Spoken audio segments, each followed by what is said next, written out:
Hi guys! So, today is November 6th and nilabas na ng Starbucks yung collaboration nila with Hello Kitty.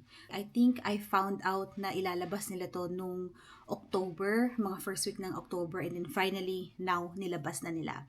So, last night pa lang, sinabi ko na sa husband ko na he had to go to the Starbucks near our house.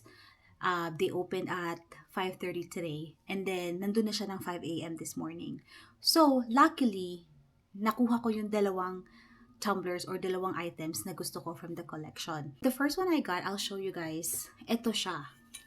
The water bottle. It's really nice. Wala pa akong ganitong bottle na kahit ano, Hello Kitty man or hindi, wala pa akong ganitong bottle. So, ang ganda niya. Like, look at that. It says Starbucks Hello Kitty here. Tapos, ang ganda rin ng color niya. It's like cream.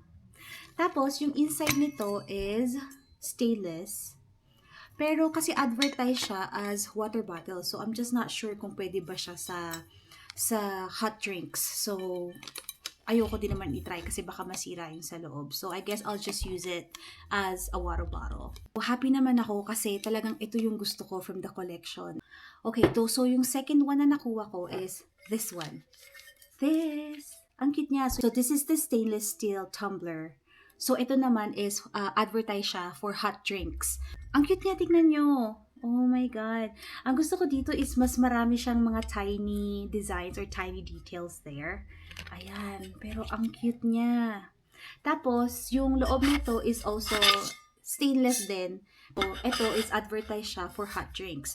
Hindi ako kumuha ng mga tumblers with straw or yung for cold drinks kasi madami akong mga Hello Kitty tumblers na ganito, yung may straw. Pero ito talagang dalawang to, like wala talaga ako. Kaya talagang worth it yung almost $100 para sa mga to. Ang ganda ng colors, talagang Starbucks na Starbucks yung colors niya. So, ayun lang guys. Thank you so much for watching.